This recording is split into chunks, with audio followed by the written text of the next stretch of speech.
The NFL has incredible appeal and intrigue, and a big reason is the enormity of every game. I'm gonna give you everything I got. I'm gonna land on the field.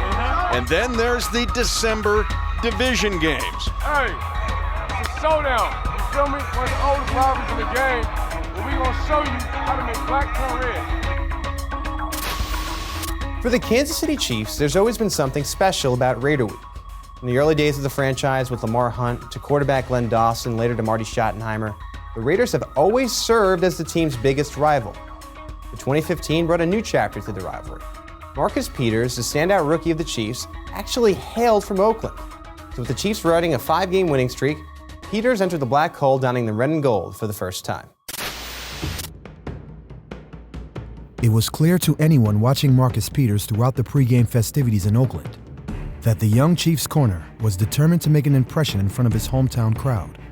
But as the game got underway, it seemed the Raiders' offense was just as eager to make an impact. Latavius Murray in the backfield gets the handoff and going straight ahead. Third down and less than a yard on the first possession of the game, and Murray tries right side. He's got a first down. And off Murray bounces outside, 40. Murray breaking free, far side of the field, 35, 30. He is out of bounds at about the 29-yard line. First drive for either team at 10:30 to go, first quarter. Long count. Carr, handoff, Murray dragging, reaching out, touchdown. The Raiders go right down the field on the first drive of the game. You know, throughout my career, coming up here and playing is difficult. You know, when a team take a lead like that and when they score the way they know how to score and move the field, yeah, it's difficult to win. But with our team, it's different. It has never been easy for the Chiefs to win in Oakland. The fans are menacing, the field conditions rarely ideal, and the Raiders teams, whatever their record at the time, always seem to play their best when the Chiefs are in town. Falling behind early can only worsen those conditions. After the Raiders' 9-play, 80-yard drive to start the game, the Chiefs' offense needed to respond. Tight right, play action fake, slant, Yes. caught by Macklin, and Macklin dives ahead to the Oakland 37-yard line. High formation lead play, West right up the gut, 30-yard line. Has got a first down as he lunges to the 26 of Oakland. It's 3rd and 9 Kansas City at the Oakland 26. Smith on the move, throwing, and that's complete. Inside the 10 and out of bounds is Jeremy Macklin. It'll be first and goal. Nice job, O! Got Kelsey to the right and Macklin in the slot against TJ Carey. Just giving a spin move or a pivot move to get to the outside. It allows him to get separation, but really Alex Smith buying time on his own, using his legs to get outside of the pocket. Punch it in now! Second down and goal at the 3. Alex Smith out of the shotgun, pump faking. He'll run right up the middle. He'll trot into the end zone. Touchdown, Kansas City. Alex Smith able to go right up the middle, and the Chiefs answer the Raiders' touchdown with one of their own. They caught the Raiders in a man-to-man defense, and nobody's assigned to Alex Smith. They're trying to get to a bunch look here at the bottom. Kelsey's going to try getting outside. They got the whole combination going, but they're in man-to-man, so nobody is locked up on Alex Smith.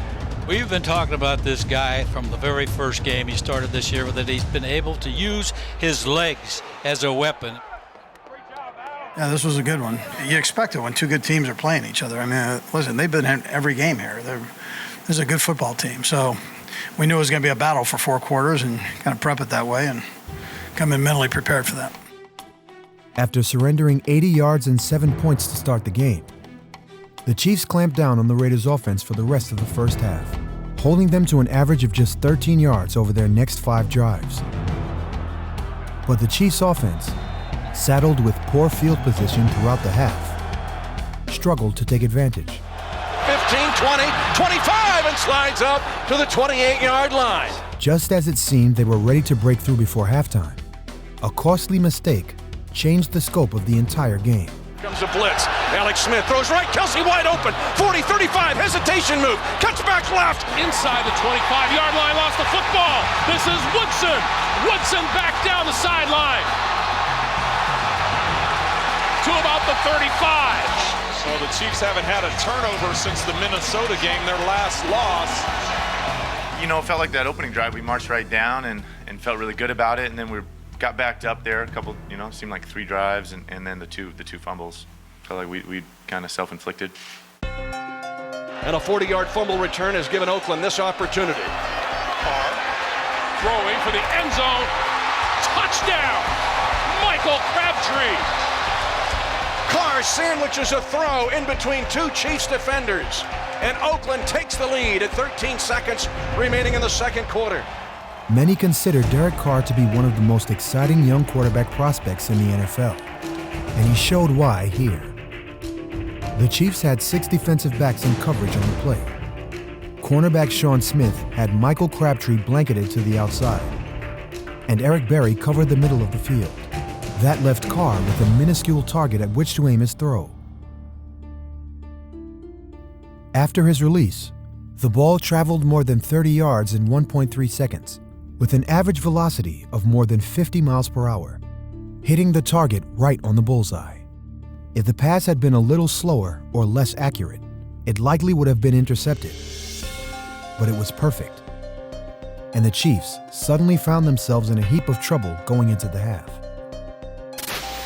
So it's 14-7 at the half in favor of Oakland, and for the second week in a row, the Chiefs found themselves in a position they weren't necessarily used to. You look at the first half, the Chiefs offense committed 7 penalties. They had fumbled the ball twice in the first half, marking the first time they'd actually turned the ball over in 49 days, spanning 6 games. It's not the start that they were looking for, but the Chiefs defense wouldn't wait long to respond. They forced 3 key 3-and-outs late in the first half, gave up just 9 yards, really gave the Chiefs offense a chance to stay in the game. And you mentioned the 3-and-outs. When the offense is struggling like that, it needs the defense to step up, and they would even have some turnover opportunities in the second half. They would, and they would come on a quarterback who doesn't give you many opportunities to make plays against him in Derek Carr.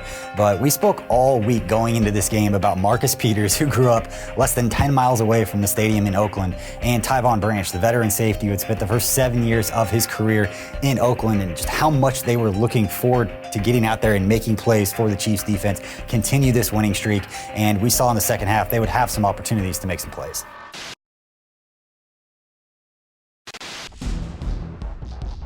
Down 7 on the road against an Oakland team growing more confident on every play. Smith going down again. It didn't seem like it was going to be Kansas City's day as the second half got underway at the Oakland Coliseum. Chiefs get their hands on the ball first here in the second half. Charkandrick West in the backfield, goes right up the middle, 30-yard line to the 35, and slams into the 2 Raiders safeties. But winners of 11 straight in 2015, the Chiefs made a habit out of succeeding amid seemingly dire circumstances. Smith throwing. There's Kelsey. Breaks a tackle, 30, 25, and just runs over the Raider defensive back Woodson. A 26-yard crossing pattern, catch and run. And now the Chiefs with an opportunity.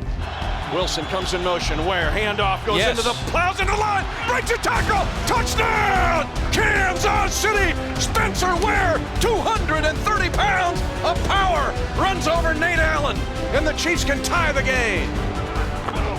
Let's go! Let's go, man! I thought the first half, field position wasn't very good. You had too many penalties that added into that. Second half, we kind of came out and I thought it did better all the way around and tighten kind of things up on both sides of the ball. Obviously in the second half the ball spread around a little bit. Alba had a big time reception there, broke a few tackles. Kelsey had a big reception as well. But that's what it's all about, man. Everybody's here. We're on the same page. Everybody's here to help this team win. Motion to the far side of the field and that pass over the middle and complete. Carr. The Raiders quickly responded with an efficient 13-play drive of their own. Derek Carr takes the snap, quick pass right side, it is caught, and an easy touchdown. The Chiefs' offense failed to muster a first down on the ensuing drive. 15-yard line, and the Chiefs are 3 and out after the Oakland touchdown. And quickly handed possession back to the Raiders, with good field position to start the fourth quarter. For Kansas City, play action fake, Carr to throw, being chased, and now he shovels it off, and it's caught at the 40-yard line. Murray spins off a hit and stays on his feet. Carr throwing far side, and he's got Amari Cooper open for the first down. After a flurry of explosive plays, the Raiders were suddenly on the brink of scoring a touchdown on their 3rd consecutive drive. And once again, the game seemed to be slipping away from Kansas City. But as often seemed to happen during the course of an unforgettable 2015 season, the Chiefs suddenly, almost inexplicably, made a play to change the game. The Carr's going to throw with time. Now turns right and trying to get away. And the Chiefs, now he throws it. It's intercepted. Intercepted by Maga. Maga in the open field. He's at the 40. He's at the 30. Josh Maga going left. Look out for the receiver. Maga stiff arms him, but he's down at the 1-yard line. Derek Carr, who hasn't made big mistakes all season long, just made a gigantic mistake. NFL quarterbacks are judged not just by their ability to create big plays, but also by how well they prevent others from making big plays at their expense. Since quarterback pressure factors so heavily in many of the interceptions and fumbles that take place in NFL games, many quarterbacks seek to reduce the amount of time they hold onto the ball before making a throw. Since the average sack takes place in just under 3 seconds, any quarterback holding onto the ball longer than that is likely gambling to a certain degree. Here, Derek Carr held onto the ball for almost 7 seconds. At the last second, a receiver popped open in the middle of the field, but Carr was simultaneously hit in the back by outside linebacker D Ford, and the ball floated into Josh Mauga's waiting hands. That was good. I told him he probably hadn't run that far since high school. You know, I mean, that was those legs got heavy there about the last 5 yards. You know, our D-line did a great job, you know, getting some pressure on him, getting him to scramble around in there. And I just see the ball in the air and it just falls into my hands, and then put our offense in a great position to score and put us in a great spot. On second down and goal to go at the 1. Quick pass, Macklin, wide receiver, touchdown on a wide receiver screen from inside the 1. And Macklin takes the football and slams it into the facade in front of the black hole. And the Chiefs tie the game at 20-20. And an Oakland native out of McClymonds High School, Marcus Peters has had a profound impact for Kansas City. Throwing. Batted away and almost intercepted. Great play by the rookie Marcus Peters. A high school phenom here in the Bay Area knocks down the pass, flipped it in the air, and it was nearly intercepted. Over the course of his spectacular rookie season, Chiefs corner Marcus Peters proved time and time again that he was no stranger to the big stage. He picked off a pass on his first NFL snap, and in primetime a week later, he took an ill-advised Peyton Manning throw 55 yards the other way for 6. Taste the sweet nectar of the end zone. But the Chiefs' Week 13 game in Oakland represented quite possibly the biggest stage of all for the young corner. Marcus Peters was home, just a few miles away from his high school stadium, and with dozens of friends and family on hand, the Chiefs' rookie corner was determined more than ever to put on a show. Derek Carr pump faking, throwing long, and overthrows the intended receiver, but a flag has been thrown on Peters. Pass interference. Defense, number 22. Quick slant, caught Amari Cooper in front of Marcus Peters. On 3rd and 13, Carr throwing far side, and he's got Amari Cooper open for the first down. Amari Cooper beating Marcus Peters at the right sideline. Back to throw, Carr, crossing pattern, a wide open Michael Crabtree. And the Chiefs were confused in their coverage. No, he was amped up. Yeah, he was amped up. He loves to play anyways, but now coming home, so got after him a little bit early, but he came back and made plays. That's what he does, and he'll learn from it. A young guy, you know, you love that he loves to play the game. It wasn't a perfect day for the young corner, but midway through the fourth quarter, as the Raiders' offense moved towards midfield, opportunity arose for Marcus Peters to make his mark. Peters against Amari Cooper.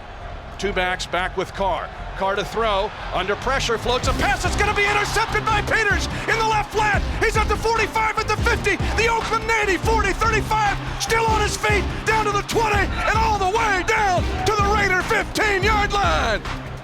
He, along with his father, turned around McClymonds High School here in Oakland, and now he might have turned this game in the Chiefs' favor. And Marcus Peters, with his 100 or so friends and family, celebrating the interception and the return. Like many of the Chiefs' opponents in 2015, Derek Carr learned here that you throw to Marcus Peters' side of the field at your own peril. Carr's pass was intended for Michael Crabtree, running this post pattern out of the slot. The play was designed to move Peters out of the way as he followed Amari Cooper on this deep post down the middle of the field. But Peters' eyes never left the backfield, and as Cooper made his break, Peters passed him off and jumped into the path of the oncoming pass.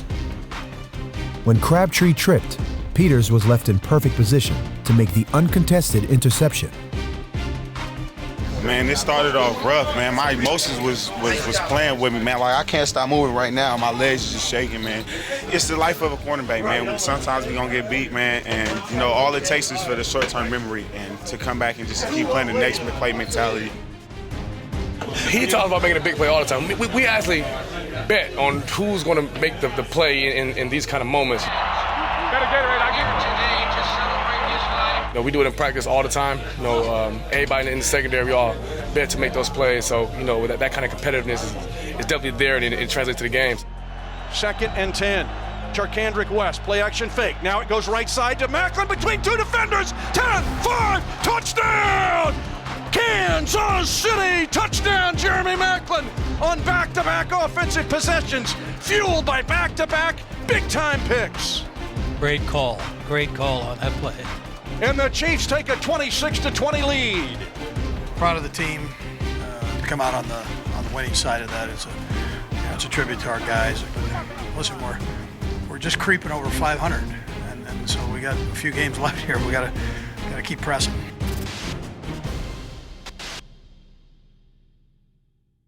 Let's see what kind of play the Raiders come up with here. 3rd and 9.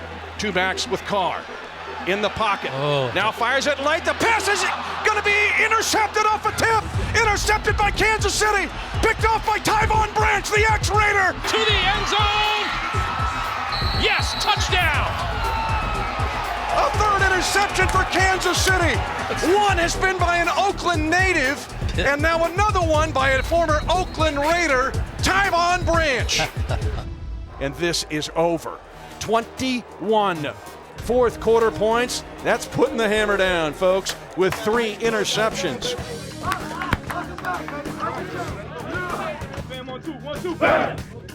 So the Chiefs get the win in Oakland, which we know is a tough place to play, but a huge part of this game was the handling of Latavius Murray.